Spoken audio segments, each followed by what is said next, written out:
Well, Arlo, I imagine you can play pretty much anywhere that you want. I know when you're on tour, you come back to Wisconsin quite a bit. Why do you always come back here? It's a great crowd, anywhere in the state. And this is a perfect time to be here. The weather's great. I mean, who'd have thunk? Get up here, it's a little iffy at times. It can be. And it's going to be soon. We all know that. So we're enjoying it at this particular time. We're going to be around this state and, throughout the upper Midwest here for a little while.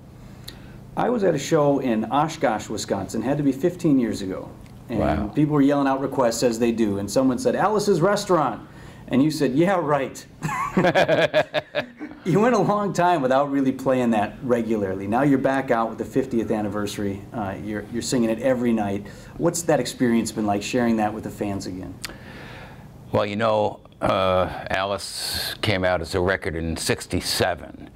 And it was really successful all across the board. We actually sold more records through the PX, through the military, than we did through the regular record stores. So it was very popular with people across the board, regardless of political,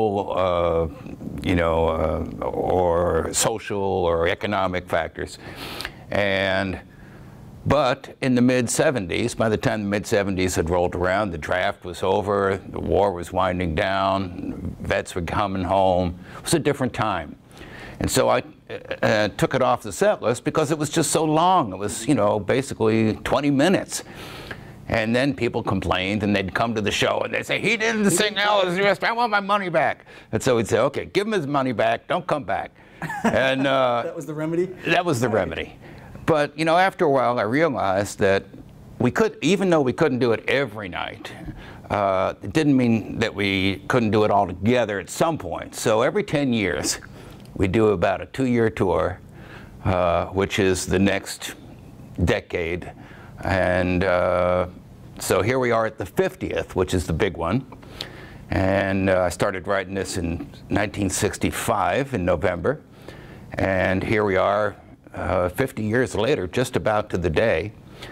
And it'll be out on the road with us for a while. And everybody that I asked not to come back is going to come back, and they'll be happy this time. And it'll be a lot of fun. I think this genre of music, more than any other, it's a generational thing. You pass things down. Your father to you. I know Abe's toured with you for many years. Your daughter's, is she out on tour with you? Yeah, she is. My daughter, Sarah Lee. So I just wonder, is that a reason for you to still be out here, to be able to continue to share that with them? I think the reason I'm out here is because I remember making a conscious decision when I was 18 that I was not going to know how to do anything else. Because my mom had said, Arlo, if you want to be a singer, that's fine, but audiences can be fickle. You ought to know how to do something else. And I remember thinking, if I follow her advice, if it ever gets tough, I'll do something else. But if I don't know how to do anything else, I'll stick with this. And so I went against her wishes, and I burned every bridge to everything I could possibly do otherwise, except maybe be a bartender or something. And I'm still doing it. And the times did get tough at times, like in everybody's life. It goes up, it goes down. And we've got through it, basically because I think we just decided I decided not to do anything else.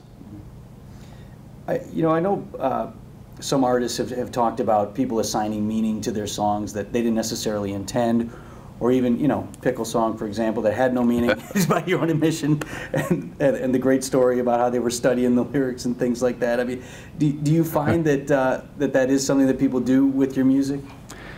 Well, you know what? It's not so much the meaning, but if you fall in love on a particular day, the music that's playing becomes part of the soundtrack of your life. It doesn't matter whether it's a good song, bad song, indifferent.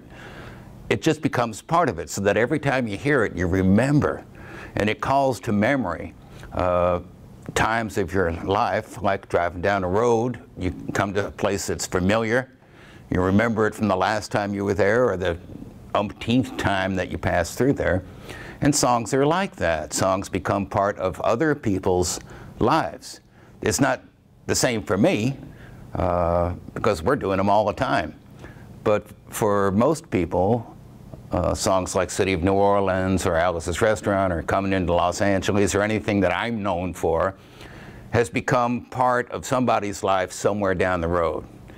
And when they hear those songs again, it ties together the time in a way that hopefully makes you feel good about it. Do you have favorites that you like to play? Not really. I do, but I have favorites I play for myself when I'm sitting at home. Right. It's not the same stuff we do on the stage. But there are songs that are the same for me. Could be an old Everly Brothers tune or the songs I grew up with, or an old Beatles tune or something like that. And I'll sit there with my friends, and those are the kind of songs that we will sing, just like everybody else has songs that they play or songs that they will turn on for different circumstances. So yeah, I got those. Anything else? I guess after all these years, what motivates you, what still drives you to go out on the road? Well, it's kind of fun for me because, you know, we have entered into this big sort of social media something. And somebody wrote me the other day and says, what does folk music got to do with social media? And I thought about it for a minute and I thought, folk music is social media. That was the original social media, and it's still relevant in the same way that people communicate today with their computers and phones and whatever. The songs that people told for the last 30,000 years, the histories of people, the way they communicate and how they know what's going on. Most people, for most part of history, could never read. So the way you knew something was going on is that somebody would sing a song about it. Well, that's not any less true today just because there's the addition of all the technological stuff.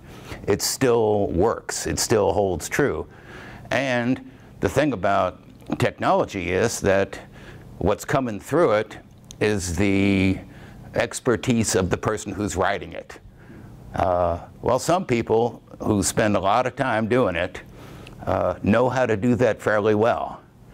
And so that when you come upon something that they've written, it's actually interesting. It's not a new way to, the new video of your cat playing with the tennis ball or something like that, which we all see all the time. Some people do that really, really well. And it's the same with songs. Some people, mostly professionals by now, have learned how to tell a story in such a way so that it's actually worth going to hear. And it doesn't mean that, you know, there's no justice in it. We all know people who are very, very popular, don't deserve to be there, and plenty of people that deserve to be there and nobody's ever heard of. So it doesn't have to do with that. But by and large, people who are making a living doing this, who have been doing it for a long time, the guys that in my sort of ilk, like Willie Nelson or others, you know, they tell good stories, and they do it in such a way that they tie them together. You get a sense of time and history and where you are in the world, and you remember the love you had and the dog that died or whatever it is, you know, and it just becomes part of your life, and it fills the part of your heart that your mind can't really go to. So it's one of those kind of things, and that's why I keep doing it, because it feels good. I think too, I don't go to enough shows anymore. I so rarely go to a show, but when I do, every time I'm there, I'm like, why haven't I been back to hear live music? There's something about being together with those people, having that shared experience, and hearing it live, isn't there? Yeah, absolutely. I mean, that's why it's still happening. I mean, for as long as there's been people, in the history of the entire world, there have been live events. I mean, right. It just goes together. And because there's a part of you that is tied to the rest of humanity. And you don't always get to know that in this day and age. The technology tends to separate as well as bring you together. And so the actual feeling of being in a place where people's spirits are allowed to escape the confines of their physical bodies, you can feel it. You can feel it in a house. You feel it at a big demonstration or a catastrophe or something like that. The spirit of people doesn't always come through, but when it does, it leaves an impression on you. And for the most part, it's a good impression. There's times, you know, we've all been in situations where the impression it leaves is not all that well. Could be a famous war in history or something like that that some of us have been through. But for the most part, the better part of humanity comes through in the most unlikely places. But you have to be there. If you're not there, you just hear about it. And that's different than getting a sense of it that actually crawls inside of you, gets into your soul, gets into your heart, makes you want to sort of reconnect at times. And it'll keep chasing you until you keep showing up at the gigs. We'll be there tomorrow. That's what I'm saying. If I can ask one more question. All right. Your music is storytelling. And are there young artists out there that are doing good storytelling through music? And if so, are there any that kind of catch your ear? There are so many young people now who have gone back and listened to the old records, seen the old whatever video we have or the movies, whatever. You got to realize that when I started out, there was maybe 50 years of recorded music. That was it. And at that time, what they were recording was the previous 30,000 years because nobody had ever recorded it before. So anything that anybody remembered for the last 30,000 years got recorded in the first 20, 30 years of recorded music. They recorded speeches, not just songs. It wasn't entertainment, it was history. So they recorded all that stuff. And my dad and all his friends, for the most part, sat around recording old ballads and shanties and cowboy songs and other stuff. People don't do those songs today, but they have access to them. And I had access to the first 50 years of that when I was learning my stuff. Now people have 100 years of stuff. That's a lot more to go through. And so they tend to acquire the techniques and the skills a lot younger than I was able to do. And so there are people who are really capable. Now, it takes the same amount of time to be able to be convincing. There are a lot of great technicians, but to be convincing every night, that has to do with art, and it has to do with discipline, and you know, all the other stuff that you don't acquire in the same way. You have to actually go out and do it, and there's skills to doing that you can't listen to on a record. I remember hearing a record of my father. I listened to all the old records, and they were all songs that were recorded in studios and with friends and stuff like that. Until one day, just about 2 years ago, we discovered a live recording. There weren't any. Nobody knew of any. Somebody showed up with a wire recording of a concert that he did. And I sat there with my sister, and we listened to this thing. We had never heard our dad in concert. All we had heard was the records. And we looked at each other, and we're going, that's why people liked him. It wasn't just the songs. It wasn't that he was a songwriter or a protest singer or stuff like that. He was a great entertainer. And he had the audience in the palm of his hand. You could hear it on the recording. And not only that, he started going off, drifting into these crazy tales that seemingly went nowhere and then somehow got back to the point. My sister looked at me, she said, I thought you invented that. Right. I thought I invented that too. And there it was. It was more genetic than art. I hated that part, but what are you going to do? You were surprised to discover that? Because you were describing your show to me. it blew me away, because I really thought that I had done something that was unique and different, you know, just finding my way through life. And all of a sudden, here's this guy doing the exact same thing, even better than me. And I thought, oh, geez, how many decades more do I have to do this to acquire that same sense of magic, is what it is. When you do the same thing over and over and over and over again, like a song like City of New Orleans I've sung every day since the 70s. Well, to me, that song is pretty big. I know my way around every little note. But when you're hearing it in the audience, it's over in 3 minutes. So what I have learned to manipulate by doing it all those times is something you're not even aware of. That's magic. That's what a magician does. Gets up there, he's practiced it, knows the routine so well that your eyes don't even see it. And it looks to you like it's magic. Well, that's what a great entertainer is. Somebody who has done it so often that the art of it is lost because you're caught up in the story, or you're caught up in whatever, the theatrics or whatever. That to me is the art of it. And that's what we do. Is it different, you know, when you drop into your storytelling and you keep the song going and you hop back in, do you find that it's different show to show, or is it usually pretty standard? It's different every second. It's always different because the audience is always different. The house is always different. You know, you open your mouth to sing and a fly comes in and that's different. You know, it's a different fly every night.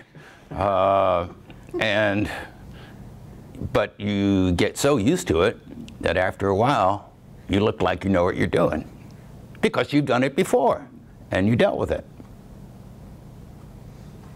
I do have one last question. Please. Any favorite Wisconsin memory over the years comes to mind? Anything that you can think of? Well, the best time I had was fairly recent, and I've been coming to Wisconsin a really long time. My calendars don't even go back far enough for all the gigs that we were doing here. But sometime in 2011, I went overseas with my wife, and we were coming back and we heard that there was a whole lot of stuff going on in Madison, political stuff, you know, there was the old union guys and there was the new sort of regime, and there was all the stuff happening, and I thought, man, I got to get over there. And on my father's 100th birthday, instead of going home, we flew from Germany to Madison, got off the plane, walked out into the street, and here is all these guys that my father would have been right there with them for sure. And I thought, this is where I need to be. And the response, not just at that time, but since that time, has been overwhelming. Even people that criticize my political thoughts or whatever understand that sometimes you got to give credit to somebody who is willing to be where they think they need to be. And that's true for everybody, right, left, center, I don't care where they are. You appreciate the people whose concerns are real and not just manufactured for the moment. And when I was there, I was able to sort of carry on the spirit of the family for all of those folks whose parents and grandparents grew up singing those same songs. And to me, that was one of the highlights. Perfect. Thank you very much. Wow, that's great. Fantastic. All right, then I'll